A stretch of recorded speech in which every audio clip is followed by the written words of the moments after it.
සුබ දවසක් ප්‍රාර්ථනා කරන ඔයාලා හැමෝටම. ඔයාලා හැමෝම දන්නවා ශ්‍රී ලංකාවේ දේශපාලනයේ උඩුයටු කරමින් මාලිමාව බලයට පත්වීමෙන් පසු විපක්ෂයේ බොහෝ දේශපාලඥයින් කිව්වේ රට වැටෙනවා බුදුදහමකට තැනක් නැහැ. දෙසැම්බර් රනිල් ජනාධිපති සජිත් ජනාධිපති යනුවෙන් බිම්මට්ටමේ දේශපාලනය පිළිබඳ අවබෝධයක් නැතුව ඔහේ කියවනවා. නමුත් ශ්‍රී ලංකාවේ අපනයන ආදායම ඩොලර් බිලියන 6.9ක ඉහළම අගයක් ළඟා කරගෙන තිබෙනවා. රට වැටෙනකම් බලන් ඉඳපු අයට සෝරි කියලා තමයි කියන්න වෙන්නේ. 2024 වර්ෂයට සාපේක්ෂව ගත් විට 7.14ක වර්ධනයක් පෙන්눔 කරනවා. දැන් මේවා දකිනකොට විපක්ෂයේ බොහෝ අයට දරා ගන්න බෑ.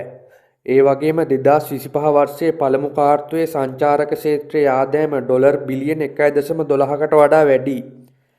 එය 2027ට සාපේක්ෂව 9.4ක වැඩිවීමක්. රජය ඉතාමත් හොඳින් වැඩ කරගෙන යනවා කියලා තමයි අපිට නම් පේන්නේ. මේ රජය පත්වීමෙන් පසු ඉතිහාසයේ වැඩිම මත්ද්‍රව්‍ය වැටලීම් වාර්තා කරනවා. කුඩු හා අයිස් ටොන් 2ක් ආරක්ෂක අංශ විසින් වැටලීම් මගින් සොයාගෙන තිබෙනවා. ඔබ හිතන්නකෝ කුඩු ටොන් 2ක් කියන්නේ කොච්චර ප්‍රමාණයක්ද? කුඩු ටොන් 2ක් කියන්නේ ලංකාවටම කුඩු බොන්න පුළුවන් සයිස් එකේ ප්‍රමාණයක්. ලංකාව අන්ත දූෂණයට ලක් වෙලා තියෙන්නේ. බලන්න ලංකාවේ අල්ලස් නඩු කොච්චර තිබෙනවද? මේ ළඟදි තවත් සිද්ධියක් වාර්තා වුණා. ඉඩමක ගහක් ඉවත් කරන්න අල්ලස් රැස රුපියල් ලක්ෂයක් ගත් රාජ්‍ය නිලධාරියෙක් වසර 22ක හිරබත් කන්න වුණා.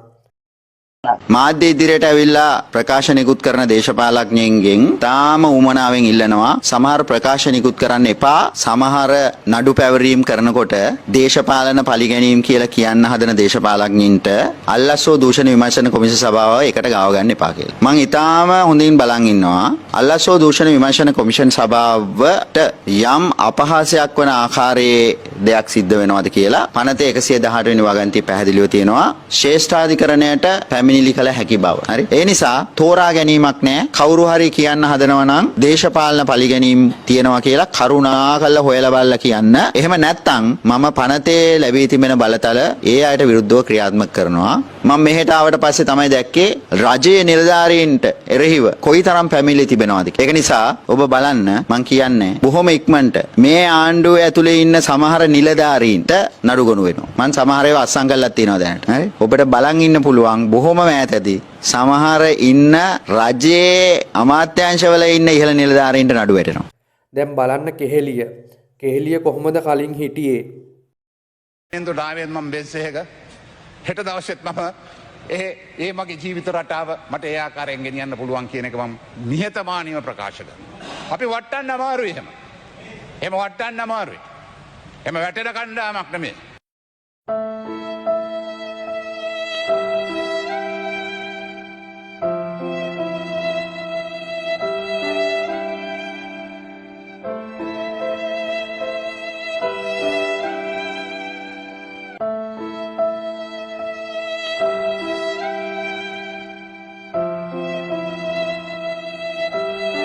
දැන් අධිචෝදනා බාර දීලා ඉවරයි. පවුල් පිටින්ම ඇතුළට යන්න වෙලා තියෙන්නේ. මහින්දානන්ද නලින් ජීවිතයට හිතුවද හිරබත් කන්න වෙයි කියලා. අපිට අනුත්සානායක මන්ත්‍රීතුමාලා අල්ලස් එකට ගියා. අපිට නඩු දැම්මයි කාලේ පහුගිය කාලේ අපි අධිකරණ වලට ගියා. අපි නඩු වලට පෙනී හිටියා. අපි බයලා ගියේ නෑනේ. නීතිපතිතුමා ගාවට ගිහලා නඩුවේ නෑ මේ නඩුව අයින් කරන්න කියලා. ඒ නිසා විපක්ෂ නායකතුමාටත් කොන්දක් තියෙන්න ඕනේ. ඒ මුදල් අවභාවිතා කරා නම් ඒ නඩු වලට පෙනී හිටලා වැරදිකාරද නිවැරදිකාරද කියන එක රටට ඔප්පු කරන්න. නඩු හබ ගැන වංචා දූෂණ ගැන ලොකක් සාකච්ඡා යනවා. ඒ පැත්තෙන් මේ පැත්තට මේ පැත්තෙන් ඒ පැත්තට.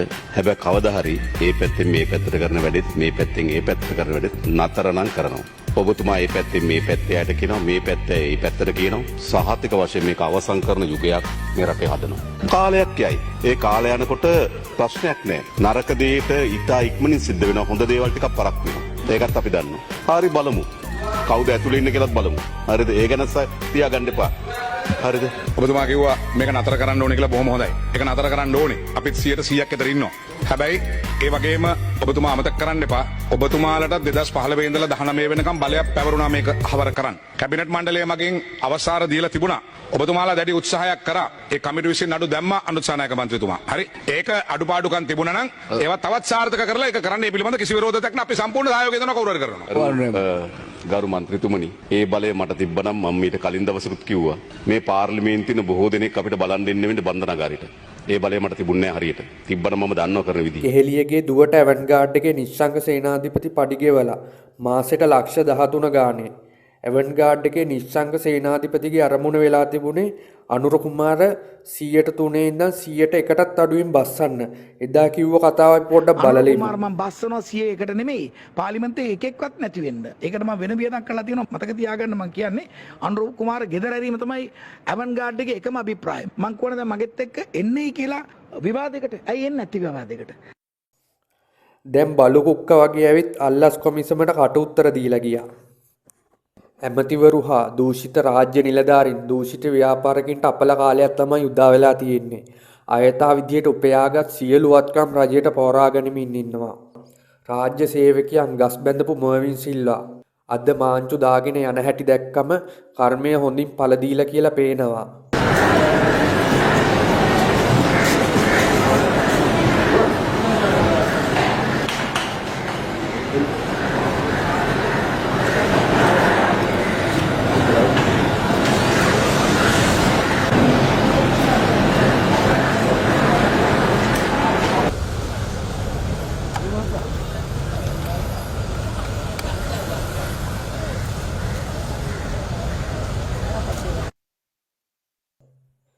අවසාන වශයෙන් කියන්න තියෙන්නේ රට වැටෙනකම් බලන් ඉඳපු අයට සෝරි කියලා තමයි.